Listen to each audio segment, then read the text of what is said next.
Reddy, and of course, our Vice President, Mr. Santosh Kumar. Shravan Kumar Reddy is our president. All these people have worked hard. So it's my due to mention their names, and also the ROO, Mr. Deshpande, Rohit Deshpande, and Mr. Alok, who is always helpful to us. So as I tell you that today happens to be her birth anniversary, and this is the way we decided to pay our tributes to the legendary lady. And Indira ji's life is something that we know a lot about, but there's something we don't know. And today, we are going to let you in to a softer side of us, a side which is lesser known, a facet which is not really that known. And that is about Indira ji's life in nature. Mr. Jairam Ramesh has written a lot of books, 7 books all in, but this book really holds your attention because this is the aspect that most of us didn't know. Till I read his book, I really didn't know about it. Of course, the cover of the book speaks a lot. So I must compliment Mr. Jairam Ramesh for having done this wonderful work that nobody has thought of and made it such a special book of her life. Because Indira Gandhi, well, apart from being the Iron Lady, apart from being called the only man in her cabinet, apart from being the longest prime minister, I think, in the world, she had this exclusive part of her life which not many knew. She was a passionate nature lover since her childhood. She has been a proactive conservationist throughout her life. And she has been an observer of nature, birds, landscapes, bees, mountains, all the wildlife. And with this strong foundation that she's had, she did something for the environment, which others have not really been able to do. Because she did attend the 1972 first UN conference on human environment in Stockholm. And unlike the other premiers of the nations, apparently she sat through the whole show, the whole program. And with this participation, she gave such an eloquent speech that everybody was wonderstruck because this was coming from her heart. This was her passion. So she returned home as a prime minister. I mean, she wasn't a prime minister in 1972, but after she returned home, when she was a prime minister, she really walked the talk. She did a lot of things to protect environment. And of course, she had a whole lot of friends who were environmentalists. And the Birdman, as he was known as, Salim Ali, was very close to her. And she also had a Project Tiger to protect the tigers from extinction. She did this in her time. Just listen to me in a minute, I shall finish what this wonderful lady has left behind for us, which we have not been aware of till now. She also had, for prevention of water pollution, she enacted a Water Act way back in 1974. And she also was instrumental for the annexation of forests and wildlife to the concurrent list of states list through the 42nd Constitutional Amendment, again way back in 1976. Well, if you go on this, and this amendment is very, very important to mention here, that she said, she added in this, got added rather, in this environment is fundamental duty of both governments and people, which meant that she wanted people's participation as much as the governments. And she was the first who instituted the Pollution Control Board again in 76. And she brought out the Forest Conservation Act in 1980. So this is how her life goes on.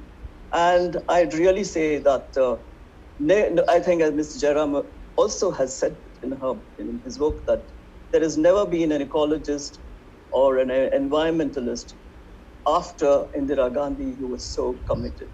So today, when the world is facing pollution problems in our country, in our state, in our city, and all the global arenas, that we have so much pollution problems, whatever kind of pollution we have, which is giving us a lot of problems, and the quality of human life is really getting a little, getting into problems. All these viral infections, floods, fires, whatever you name it. So having said that much, I would like to hand over to Mr. Jairam Ramesh, but before that, I'd like to say a word about him. He is someone that I have known for a long time because I have been in politics for a long time also. And he has worked with the World Bank earlier, can you believe? But apart from that, let me get to the point that he is a Rajya Sabha MP and a very erudite politician, as I mentioned earlier. And of course, he has written 7 books.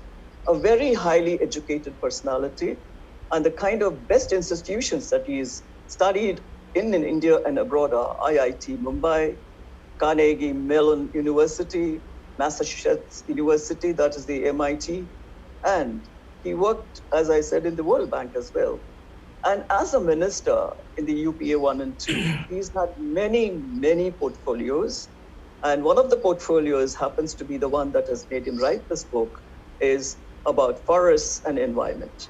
He also had rural development, drinking water, sanitation, commerce and power. So many, and yet he remains a very simple, grounded personality, which we all need to emulate today. Thank you very much for giving me this time, and I'm happy now to introduce our speaker. Over to Mr. Jairam Ramesh. Thank you, Gita Reddy Garu. You've made my task very simple. You've summarized many of the points I wish to make. But I'm delighted that the All India Professional Congress in Telangana has organized this get-together on the 103rd birth anniversary of Indira Gandhi. Now, when we mention Indira Gandhi, and when talk arises of Indira Gandhi, there are 2 images that arise. The first image is, of course, the image of a courageous, a determined, a passionate fighter who led India into victory against Pakistan in 1971, who nationalized the banks in 1969, abolished privy purses, princely privileges in 1970, and really, made a very decisive mark, both in India as well as abroad. So this is the one image we have of Indira Gandhi, which Atal Bihari Vajpayee once described as the Durga image. So this is the Durga image that we have of Indira Gandhi.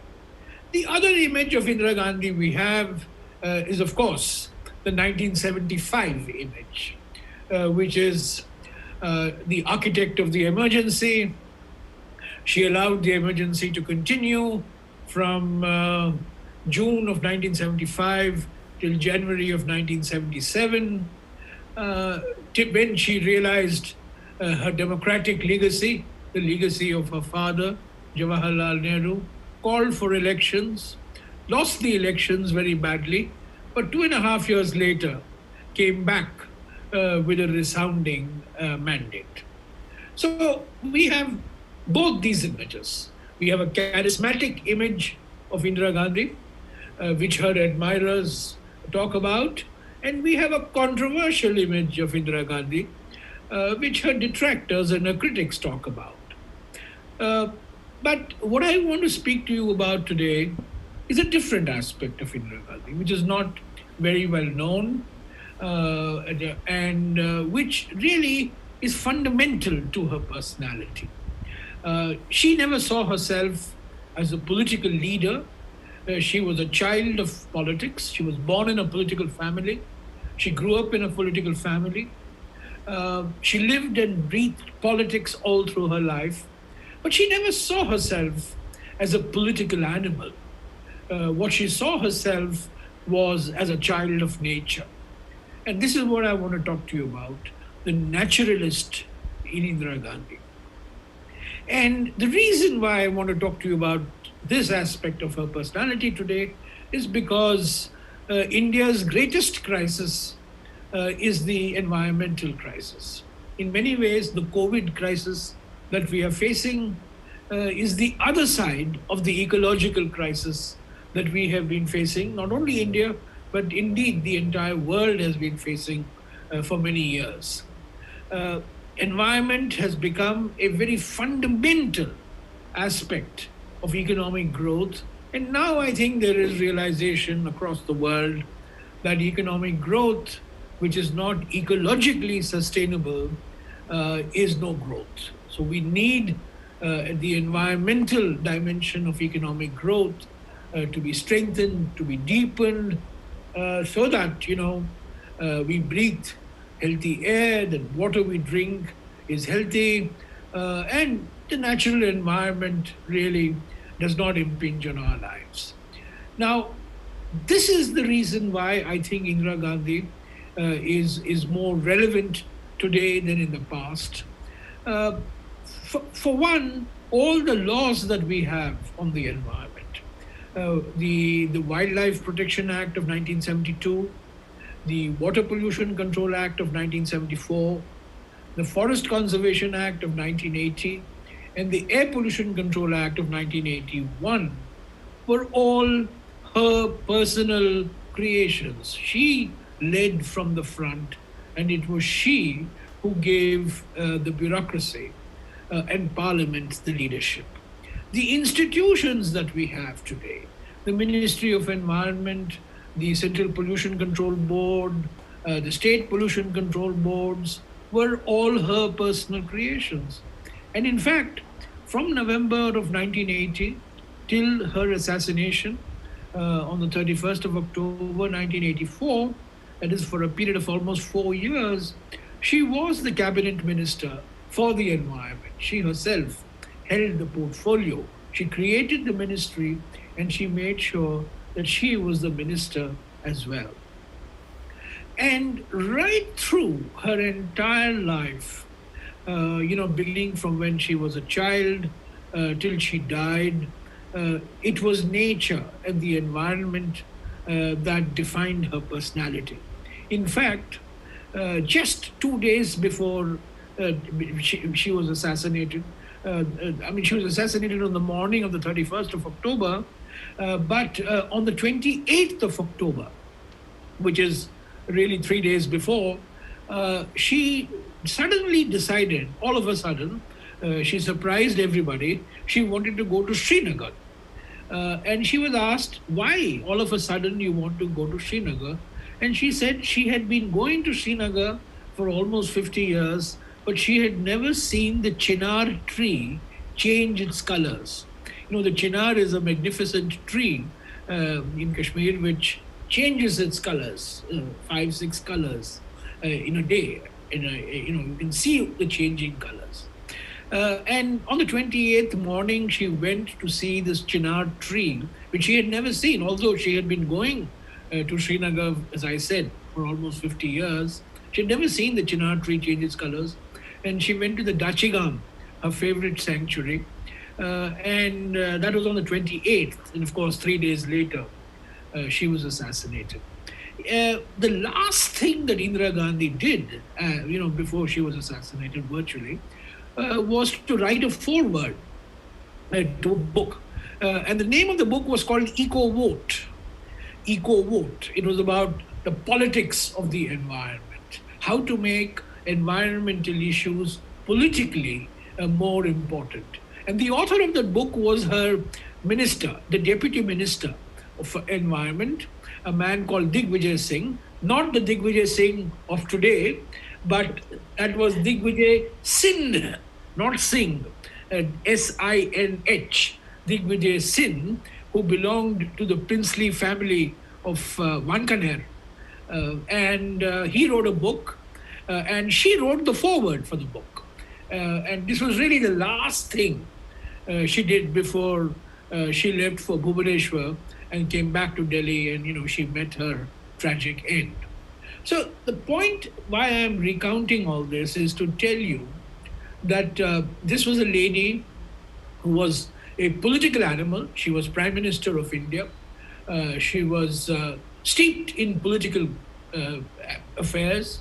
She had political crises. She had economic crisis, but she made protecting the environment part of her day-to-day governance agenda.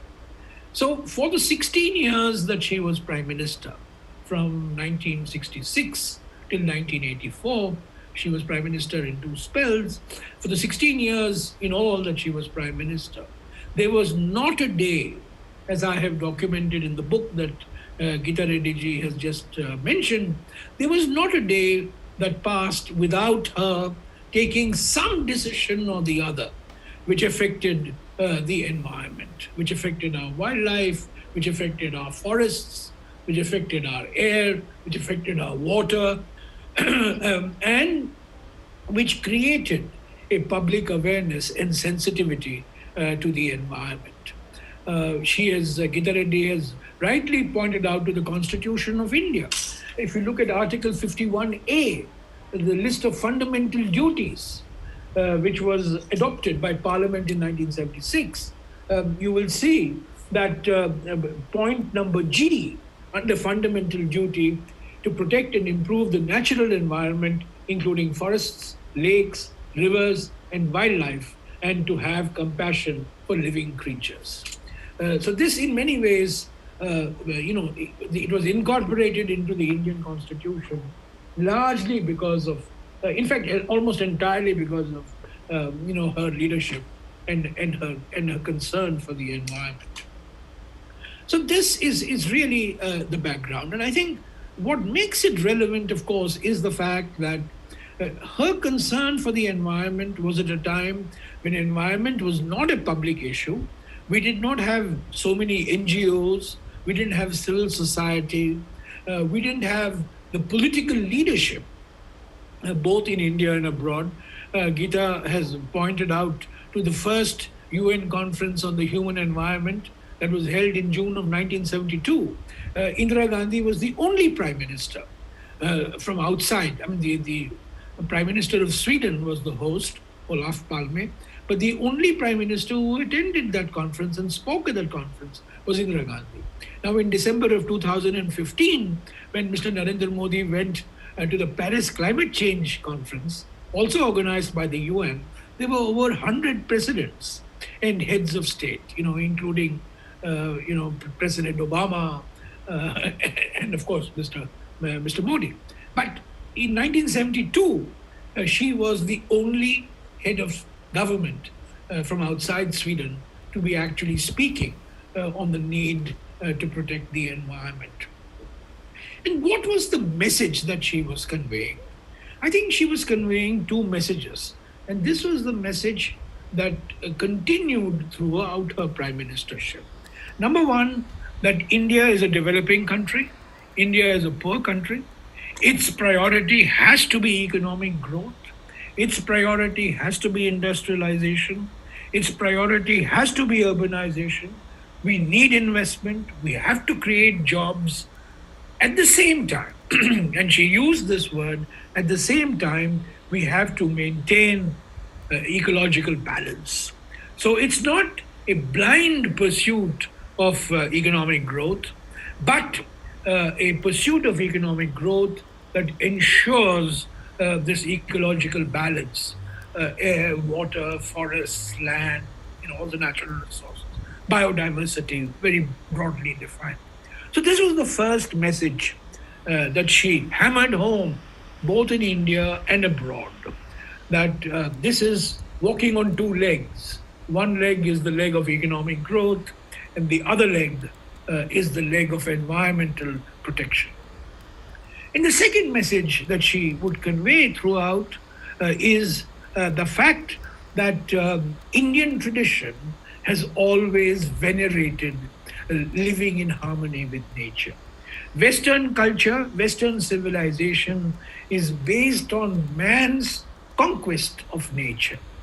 But Indian civilization, or Indic civilization, has been based on man living in harmony with nature. And her favorite quotation, which today, as you enter the Ministry of Environment in New Delhi, you will be greeted with this saying, which Indira Gandhi kept repeating throughout her prime ministership: Prakriti rakshati rakshataha. Prakriti rakshati rakshataha. Nature protects those who protect it. If you disturb nature, nature hits back. COVID-19, in many ways, as I mentioned right at the beginning, is a reflection of man's attack on nature. The tsunami is a reflection of man's attack on nature. The floods that many states have seen in the last couple of years, particularly, is a reflection of man's attack on nature, whether it's in Uttarakhand or whether it is in Kerala, or even whether it is in Telangana Yes. or erstwhile undivided Andhra Pradesh. So Prakriti Rakshati Rakshataha was her governance philosophy. Nature protects those who protect it. And it was a very profound insight that she brought, because what she was trying to do, remember, we're talking of the 1970s, when environment was not fashionable, when people, were not committed. As I said, there was no civil society, the media interest also was very low, there was hardly any political interest. And at that time, for her to emerge as a champion of the environment, it was not politically fashionable. There were no votes at that time. There were no headline grabbers at that time. And at that time, to talk of climate change, which she did in Stockholm, to talk of deforestation, to talk of pollution, I think showed a remarkable degree of personal commitment. And I think this is what really stood out as far as Indira Gandhi is concerned. She, as Geeta Reddy pointed out in the book that I have written, and subsequently also, I have pointed out that she was really India's first and last prime minister to walk the talk on the environment. Everybody talks about environment and economic growth going in hand, but the making of tough choices and the reflection of this reality in laws, in institutions, in regulations is, I think, Indira Gandhi's greatest legacy, which today has contemporary relevance. As we look around us, we see the public health consequences of air pollution. We see the public health consequences of water pollution. We see the public health consequences of chemical contamination, land degradation, deforestation. Climate change is a reality. It's no longer, something that we read about in the books. It's something that we confront on a day-to-day basis. And I think it's this that makes this aspect of Indira Gandhi's personality and her prime ministership very, very relevant even today. Now, as I said, making this into a political agenda, bringing it on to the political agenda, getting her states, getting the chief ministers sensitized to this issue. Remember, just to give you a simple example, tigers were shot in this country till 1970. A moratorium was imposed only in 1970, and tiger shooting was banned in 1972. And some of the biggest tiger shooters were Congress chief ministers. In fact, there are file notings which I have reproduced in the book about how angry she was that Shama Charan Shukla and Vidya Charan Shukla, two very senior Congress leaders, one of whom happened to be Chief Minister of Madhya Pradesh, was running tiger safaris. And she asked her officials, what the hell is happening? We put a moratorium and these tiger safaris are being run. And her point was very simple. By protecting the tiger, we are not protecting just a magnificent species, but we are protecting an ecosystem. By protecting the lion, we protect the open forests. By protecting the tiger, we protect the thick forest areas of India. So we protect ecosystems. It's not just protecting one species or the other, but it's protecting ecosystems on which many people depend on for their livelihoods as well. So it is this aspect of Indira Gandhi, I think, that really stands out.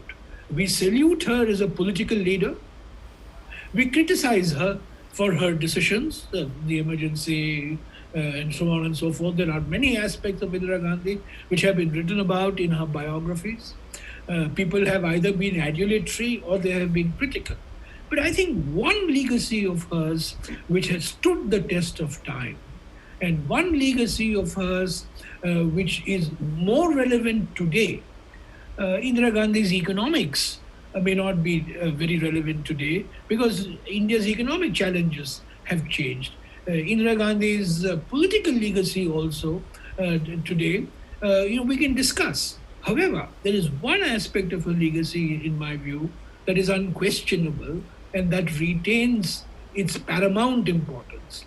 And this is the legacy of looking at the environment as something that we need to protect and preserve, even as we urbanize, even as we industrialize, even as we expand and create jobs.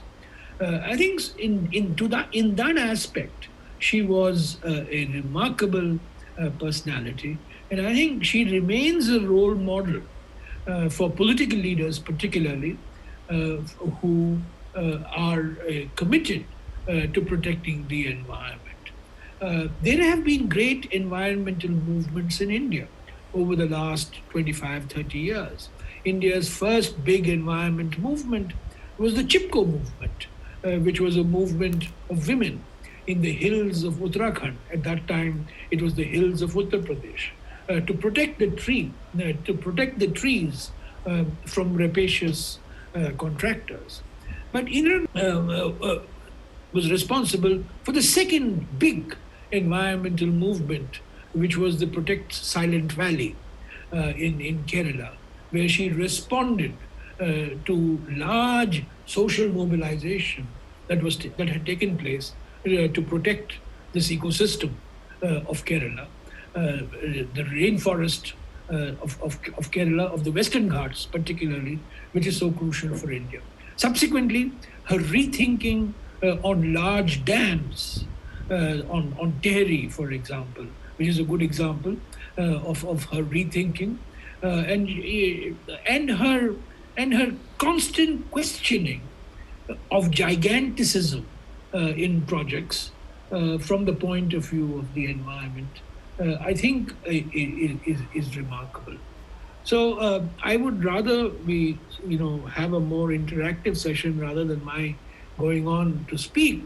But I just want to end by saying that this is the right moment to recall Indira Gandhi and recall her from this perspective as a leader of the environment, as somebody who established the institutions, who promulgated the laws and regulations, and who did so much in her lifetime to protecting India's biodiversity.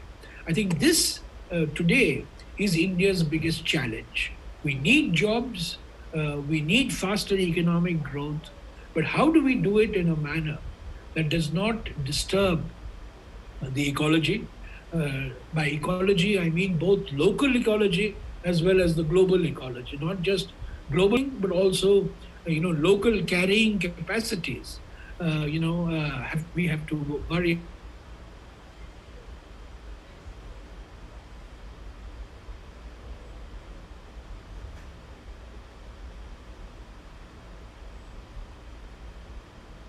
from our own traditions. And it's unfortunate that we venerate nature, we have gods and goddesses, we pray to our mountains, we pray to our rivers, our gods and god. We have Durga on a lion, we have Durga on a tiger, we have Ganesha riding with an elephant trunk on a mouse. But when it comes to the environment, unfortunately, that respect and veneration that we have does not reflect itself in our actions. So I think we should all take a leaf out of Section G of Article 51A of the Constitution of India and recognize our fundamental duty to protect the environment, because by protecting the environment, we are protecting not future generations alone, we are protecting ourselves.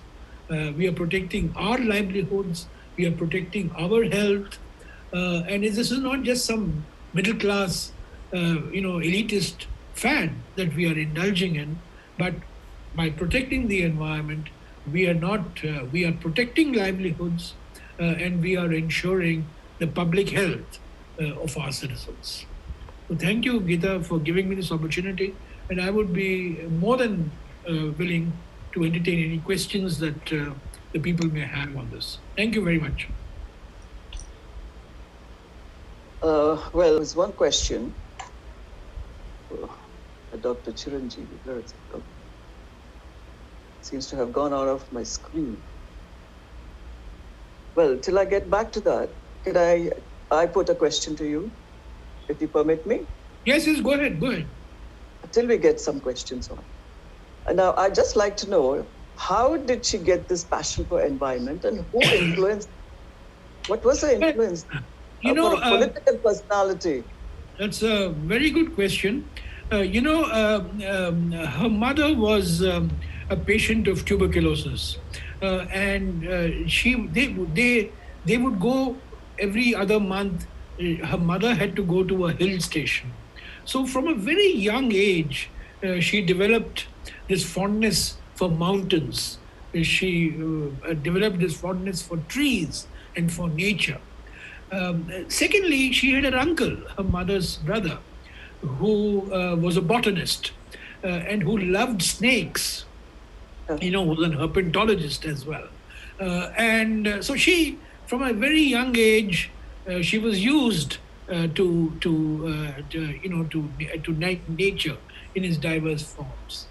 Her father, Nehru, was a great influence. The books that he recommended to her, the reading which she did. And she spent 1 year in Shantiniketan.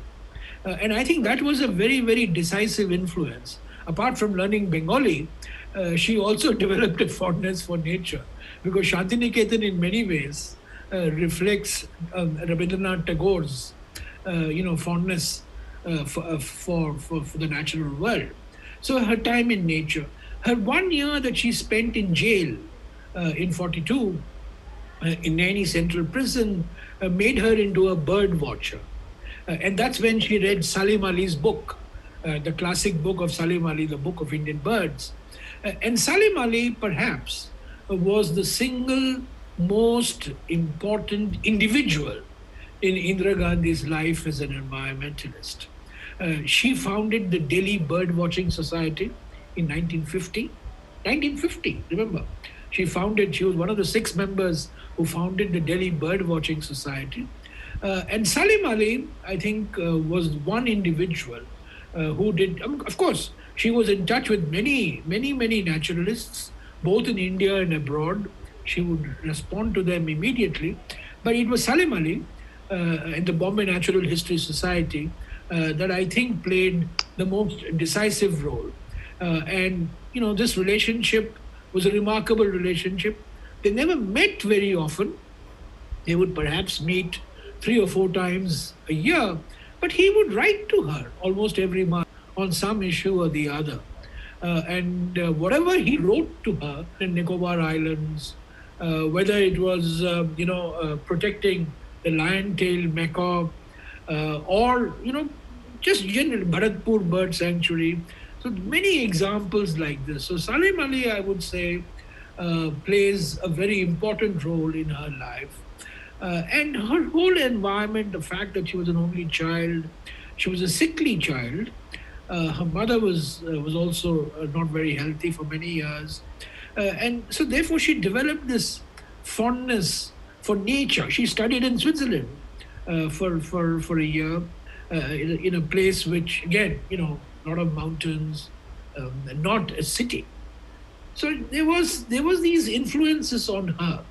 And I would say Nehru, of course, plays a very, very important role in her life, because the books that he recommends to her, in fact, Salim Ali's book, Book of Indian Birds, is sent to Indira Gandhi by Nehru. Nehru was in one jail and Indira Gandhi was in another jail.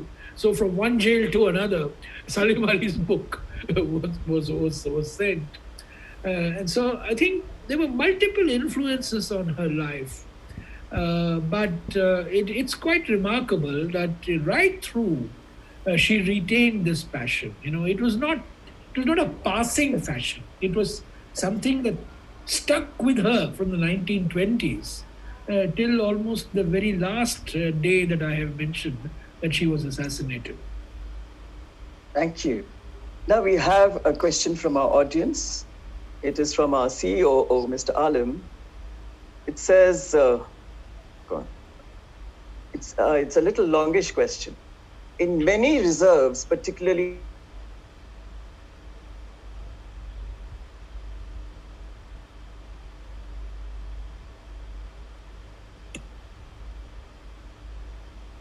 I lost you.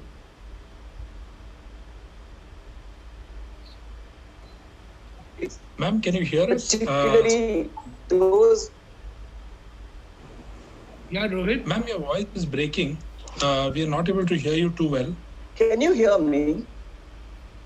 Can you speak, ma'am, now?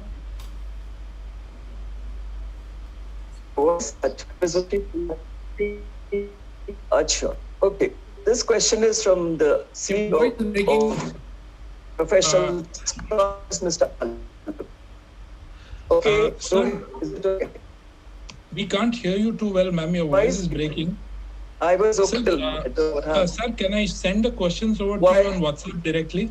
Yes, I'm actually looking at some of these questions, and I'll take some of these questions. One question is on her Stockholm speech, which he said that are not poverty and need the greatest polluters. Did she want to blame the poor countries and their populations for climate change? No, on the contrary, what she wanted to do was to sensitize the developed world that poverty is a big, was a big contributor to land degradation, for example, to overexploitation of forest resources. And therefore, economic growth is of paramount importance. It's just the opposite. She was not blaming poverty, but she was sensitizing. And remember, we are talking of the 1970s. The context is very important. This was a time when the developed world was saying, to the developing world, you're overpopulated. And because of your overpopulation, you are contributing to pollution. And what Indira Gandhi was saying is that no, pollution, of course, we have a problem, but we have to address it through economic growth. So our priority is that we have a responsibility for protecting our natural resources as well. So I think the answer to that question is exactly the opposite. Now, the other question is, one interesting question, had she any pet in her residence? No, of course she had dogs, but there's some wonderful photographs. Nehru had a mini zoo in Teen Murti. Nehru had Himalayan pandas, and for a while there were some. Nehru certainly had a private zoo, but Indira Gandhi did not have a private zoo other than the dogs that she had. And incidentally, Mrs. Gandhi was never fond of visiting sanctuaries or natural habitats, because she said, if I travel, for my security, people will make a big mess. When I am there, there'll be a big mess, and after I leave, there'll be a bigger mess. So she actually never went to many places. Dachigam was a quiet place in Srinagar, which she went to. She never went when Project Tiger was launched on the 1st of April 1973 from Corbett. She didn't go. It was Dr. Karan Singh who launched it. And she told Karan Singh, if I go, there will be unnecessary crowd and this will create a lot of problems. And it will add to the environmental problems. And she didn't go. The only place that she went to twice was the Gir forest in Gujarat, on the lions, and she saw when she went to Kanha, in early 1984. She was not a great person for visiting sanctuaries, because she said the more human pressure we put on these sanctuaries, the sanctuaries their health will be adversely affected. Now, there is a question on COVID-19 and environmental degradation. Of course, there is a very close link. We know, I mean, for example, that it was wet markets in Wuhan that first created this crisis, many months ago, almost a year ago. So biodiversity, the COVID-19 started off, of course, there are various theories how it started off. But today we are becoming more sensitive and more aware of zoonotic diseases, which is the diseases that, or the viruses that spread from animals to human beings. And one theory, of course, is that COVID-19 has followed the same track. So, I mean, and look at what's happening in Delhi, for example, today. In Delhi, the effect of COVID-19 has been accentuated because of the pollution and the comorbidity of the pollution affecting the respiratory system, and that weakening a person's immunity to COVID-19 symptoms. So there is a very close link. India is facing a public health crisis in COVID-19, but it's also facing an environmental crisis, which is feeding into this COVID-19 crisis. So that's why I've been arguing that COVID-19 is an opportunity for us, to reset and to recalibrate our economic strategy in order that environmental issues become far more fundamental in our growth. Our traditional economic model is grow now, pay later. To those of you who are in Hyderabad, I can only tell you, one of the most painful experiences I had when I was environmentalist was to go to Patancheru and to see the nation. But do we need that type of industrialization which leads to polluted water, which leads to polluted air, and creates such a public health hazard for communities living around? So I think this is an opportunity for us for resetting and for recalibrating. Now, Sir, I've WhatsApped you a question that was far up the list. I'm looking at the chat box. I'm looking at the chat boxes.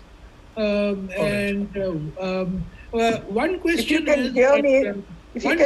question that I have is, which has come, is on population. This is a common concern, or this is a common argument that was made in the 1970s. And that continues to get made, is that our environmental problems are getting more acute because of overpopulation, and that we need to control our population. I just want to tell you that from 1992 till 2020, if you look at the last 30 years, for example, China's population has actually come down, but China has become the world's biggest polluter. China accounted in 1992 for about 6 to 7% of world emissions of greenhouse gases. And today it accounts for almost 27%, whereas its population has gone down. So remember, it's not population alone that matters, it's consumption that matters. It's what you consume, how much you consume, and what's the manner of consumption that's more important. So I'm not one of those who believe that we should have draconian methods. I think economic growth, urbanization, literacy, democratic means. I think the sterilizations that characterized 1975 to 1977 were counterproductive because it set back India's family planning program. And even today, when you look at India's population, many states of India have reached replacement levels of fertility. Kerala was number one, Tamil Nadu became second, after Tamil Nadu, the undivided state of Andhra, then Karnataka, then Maharashtra. Today, most of the South Indian, West Indian states have already, some of the northeastern states have already reached replacement levels of fertility without, the implementation of draconian methods. So remember, it's not population that's the crux of the issue. The crux of the issue is consumption. What do you consume? The United States, with only 5% of the world's population, used to account for something like 25% of world emissions. So it's what you consume and how you consume, that is far more important than in this population issue. There are some questions here. How would she have tackled migration and livelihood crisis? Well, as I said, she was very concerned about the livelihood issue. Her priority was jobs. Her priority was economic growth, and sometimes she took decisions which today she took a decision to locate an oil refinery 60 kilometers from the Taj Mahal, which is 60 kilometers from the Bharatpur bird sanctuary. From an environmental point of view, that was, in my view, I have argued in the book, it was a wrong decision. But from an economic point of view, it made some sense. And she, that was a trade-off that she had made. The Kudremukh iron ore project, which was implemented with Iranian assistance in the mid-70s, when India was facing a huge economic crisis, was again was something that was detrimental to the environment. But she was prevailed upon to take that issue because of economic imperatives. So these are the choices one makes. We don't live in a pure world. We live in a real world, and you have to make choices. And sometimes the choices will involve making trade-offs. We don't live in a purist world. When I always used to say that when I was environment minister for 26 months, in the morning, the environmentalists would be very happy with me for the decisions I took. But by the evening, they would be very unhappy with me for the other set of decisions I took. So I ended up pleasing nobody. And in matters of the environment, if you have displeased everybody, you have done your job. You can't please everybody. It's balanced dissatisfaction, not balanced satisfaction that you achieve. I think Mrs. Gandhi was aware of this trade-off. And therefore, because, we come back to this, we are a poor country, we are an urbanizing country, we are an industrializing country, we need jobs, we need factories, we need more manufacturing, but I think we don't have to go through the mistakes which other countries have made. So grow now, pay later. Let's just close our eyes and have 8% GDP growth for 20 years, and we'll baad mein dekha jayega. This baad mein dekha jayega is no longer a sustainable model for us, particularly when the public health consequences of rapid economic growth are becoming so very visible in terms of pollution, deforestation, and contamination, and so on. I'm looking at some of the questions right here. The one question on Project Tiger, everybody talks about Project Tiger, but I want to say that the first project she launched was Project Lion, which was for conservation of the Asiatic lion at the Gir forest in Gujarat. Then she had Project Tiger. Then there was a project for conserving the black buck, which she was fascinated by. There was Project Crocodile to conserve for the protection of crocodiles and gharials. Then there was the elephant, which is India's heritage animal. There was a project for the protection of the elephant. And virtually no species was left out. Olive ridley turtles, another very important chapter in the environmental history of India, on the Bay of Bengal, off the coast of Andhra, but mostly off the coast of Odisha. So, but as I said, the point is we protect ecosystems when we protect these species. We're not just protecting one particular species. We are protecting a species. If we make the Ganga clean, we'll be protecting the Gangetic dolphin, for example. If you have water in the Chambal, you will be protecting the gharial and the crocodiles. If you protect your forests, you protect your thick forests, you protect the tiger. And if you have the open forest, the only mammal that has become extinct in India in the 20th century, the only mammal that has become extinct is the cheetah. And that's because the grasslands have completely vanished, So there is an intimate association between the protection of ecosystems and the protection of species. And this is a point that Mrs. Gandhi, when many of her political colleagues said, why are you more concerned about a few thousand tigers? The point that she would make is these few thousand tigers are very crucial for protecting these millions of hectares of our forest land, which is so very essential for our survival. So I think that's the important message that I would like to we learn, that it's not just one species, but it's ecosystems that are important. Rohit, do we have the time for some more questions? Rohit. Yeah, I'm reading the chat box, and I'm looking at yes. This is an important question. Nehru, of course, described the big dams as the temples of modern India. The Bakranangal Dam was the temple of modern India. In the undivided state of Andhra Pradesh, he came in 1955 and declared Nagarjuna Sagar as the temple of modern India. The Hirakud Dam in Orissa was a temple of modern India. But by the end of the 50s or beginning 60s, Nehru himself was beginning to be sensitive about the perils of giganticism. And of course, Mrs. Gandhi was never a great believer in big dams. Tehri was a good example. Narmada, it was only after her death, only in 1987, that the Narmada, projects got environmental clearance. I'm not so sure what would have happened had she continued to be environment minister. But it's a fact that Silent Valley is a good example of a hydel project that she put a stop to. She was,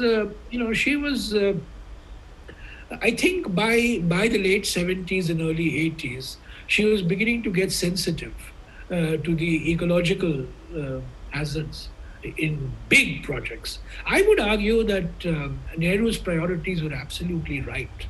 That Bakranangal, Nagarjuna Sagar, Hirakud, these were all Tungabhadra, these were all necessary. And the foundations of the Green Revolution, in many ways, were these multi-purpose projects that were set up in the 1950s.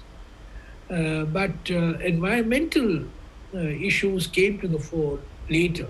And I think Mrs. Gandhi responded to it in a very sensitive manner. And she did not accelerate big dam construction during her period. And that's for sure. And that really marks her out from the Nehruvian period. This does not mean that Nehru was wrong. All it means is that as you gain more and more experience, you tend to revise your positions. There's one question that I had been sent. Yeah, please. Can I read? Yeah, please go ahead. Can you hear? Go ahead. It's a biggish question. It's been waiting for these for some time.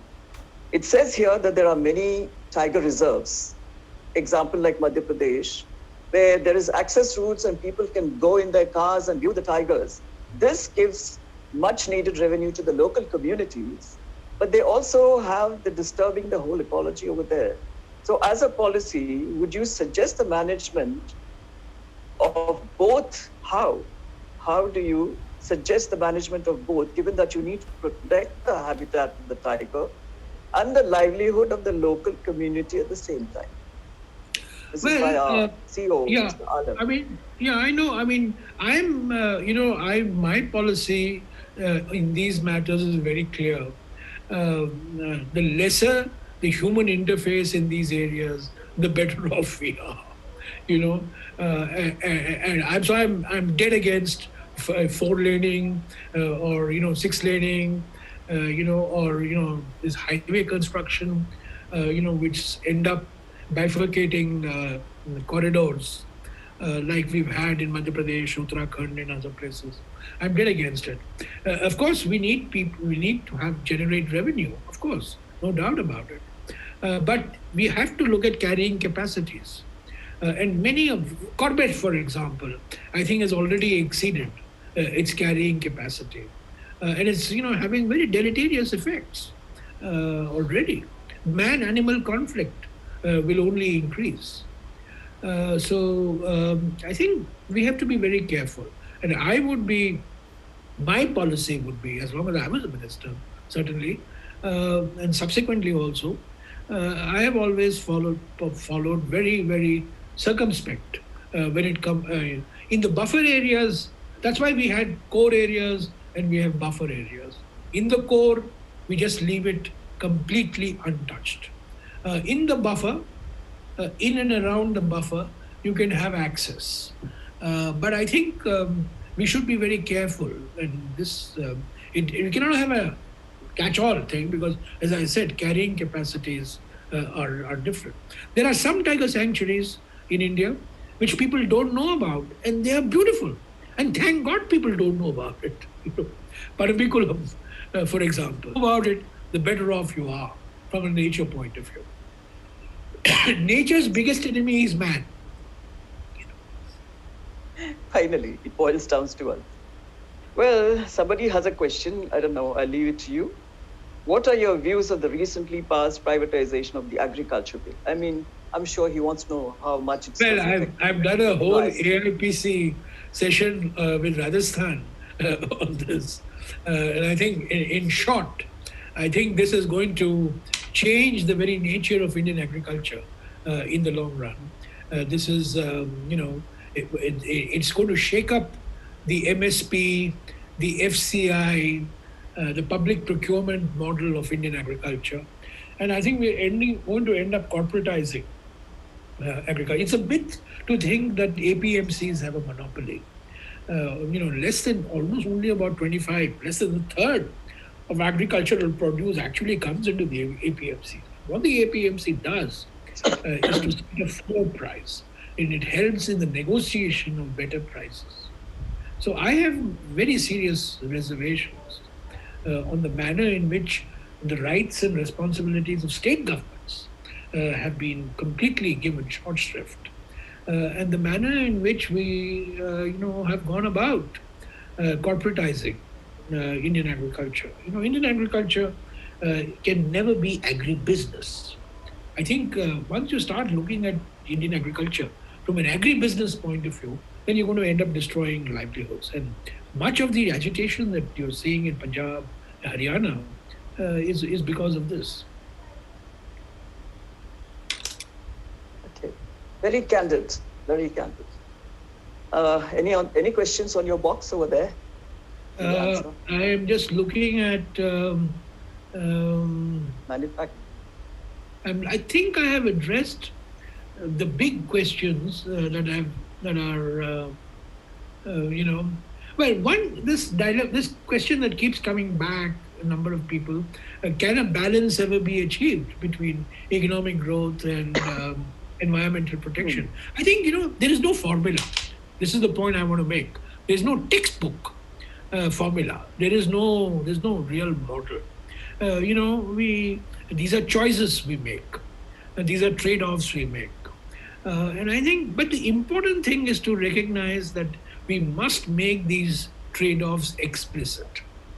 We must recognize, when we are doing, for example, when Mrs. Gandhi decided to establish the oil refinery in Mathura, because of various factors, her single point directive to the Indian Oil Corporation was find the best pollution control technology in the world. Money is not going to be a constraint, but make sure that the pollution from this refinery is not going to damage either Taj Mahal or the Bharatpur Bird Sanctuary. And to some extent, that was successful. To some extent, that was successful. So when you make these choices, you have to make sure that the choices, if you want to build a dam, if dam construction is inevitable, then how do you make that dam in a manner that is not going to create long-term problems, for example, from a siltation point of view? So this means that we look at the choices we make from an environmental point of view. It makes no sense today to loosen environmental norms for thermal power plants. which is what has happened in the last couple of days. At a time when we are facing this huge crisis, pollution crisis, public health crisis, government has gone ahead and loosened norms, pollution control norms for our coal-based power plants. I think it's going to be counterproductive. So these choices are very important, you know. The draft EIA notification, on which there was such a public debate and huge outcry. I'm sure even in Telangana, you know, this people. I know a lot of people from Telangana wrote to me, and we were successful so far installing the draft EIA notification. Now that's an example of a choice we are making. So I think the important thing today, the difference today from Indira Gandhi's time, we have an active civil society, we have a very active media, we have political leaders far more sensitive and concerned about the environment to speak up and say that no, we will not endanger our lives. So I think this blind pursuit of economic growth, which is consumption-led, which is resource-intensive, which is energy-intensive, which is pollution-intensive, is not in India's interest in the long run. I'd just like to ask you, you've done a lot. Can I ask you one last question, if that is the last one? No more questions on your books. Is it okay? Any more questions that you have, Mr. Ramesh? Sorry, I can't. Hello? Your voice is cracking, Gita. What about it now? Yeah, I can hear you now. Now, okay. So, finally, I just want to ask you, in case there are no more questions coming, that there have been lots of protocols that have been coming to work. The Kyoto Protocol 1992, the Montreal Protocol, the Stockholm Convention that you just talked about earlier. And again, Paris Agreement, President Prime, all these discussions and all these protocols have been made. I'd just like to ask you this: what has happened after all these? What is the outcome? We have the Montreal Protocol for the protection of the ozone layer. We have the Paris Agreement of December 2015 for controlling the emissions of carbon dioxide and other greenhouse gases. So environment has now become a global issue. We can no longer look at it in isolation. If you read President Obama's latest book, his memoirs, he devotes a whole section to climate change and environmental issues in the context of China and India particularly. So yes, this is an international issue, and we can no longer say, no, we have a big population, per capita we are still very low, and therefore, we should be given special treatment. That argument is increasingly becoming very, very difficult to sustain. And therefore, we have to recognize, most importantly, we have to recognize that these things are in our interest to do. Why are we bothered about? We can't say, 20 years ago, we used to say, oh, climate change, that is not our headache. It's the Europeans and the Americans who have contributed to global greenhouse gases. They should do something about it. But today we know that we are facing the consequences of climate change. Look at what's happening to our glaciers. Look at what's happening to our forests. Look at what's happening to our sea levels. So these are concerns that we have. It's affecting us. And so we have to do things because it is in our interest, not because somebody else is telling us to do it. But at the same time, we have to recognize that, the international community is looking at India, looking at China, because, we are in another 5 years' time, by 2025, we will be the world's most populous country. And between India and China, we'll account for, maybe 35, 36% of the world's population, people are going to look at us. So we have to be very careful. But the important thing is what we say internationally, we must do domestically. We cannot become champions in world forums, but when it comes to the domestic policy, we end up, in the name of ease of doing business, loosening all environmental laws and regulations. The greatness of Indira Gandhi lay in the fact that what she said internationally, she implemented domestically.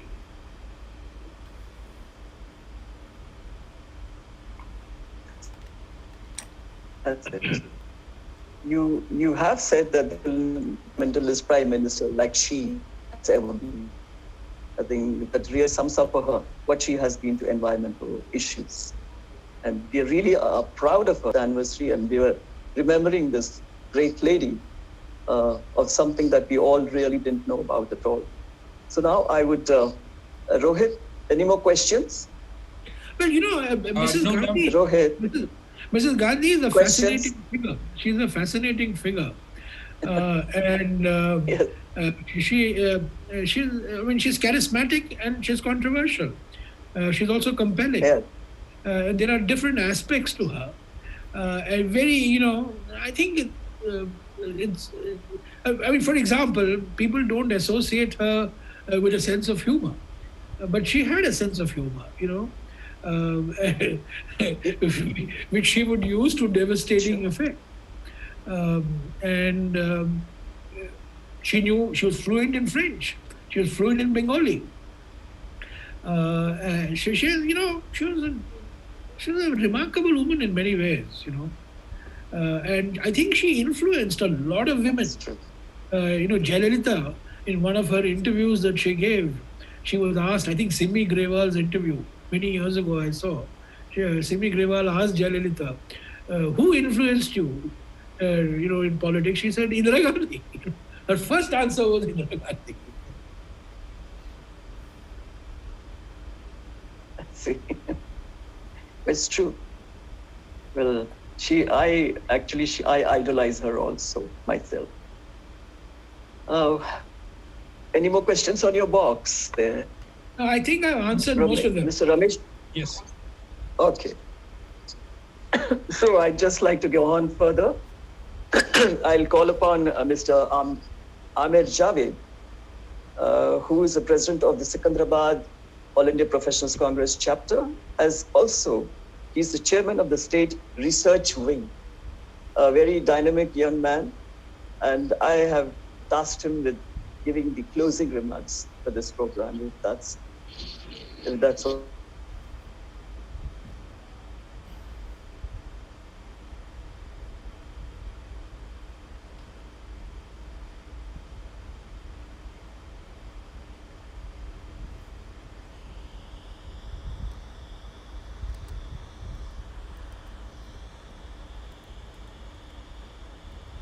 Ramesh Garu, one of India's most erudite and scholarly politicians in India, for taking the time out to speak to us today.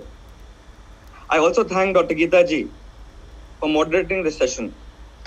Also my colleagues, the dynamic state president of AIPC-Telangana, Dr. Shravan Reddy, and Mr. Santosh Rudra, who is the vice president from AIPC-Telangana, to make this happen. While Jairam sir is a renowned economist, through his recently published books, he has established himself as an authority on Indira Gandhi ji and the environment as well. A thoroughly informative session. Jairam sir has brought out a side of Indira ji that is not very well known. He's also highlighted an important point that any economic growth that is achieved without the environment in mind, the entire AIPC family, and each one of you for attending and making this a huge success. Thank you so much. Thank you very much. It's always a delight, and I'm always available to the AIPC. Thank you very much. Thank you, sir. Thank you. Thanks a ton. Thank you. Most likely we might be calling you again sometime in later days. Sure. Anytime. Thank you, Mr. Ramesh. Thank you. Stay safe. Thank you. Thank you, sir. Thank you. You too. Yes, Thanks. I will be ending the session now. Yes.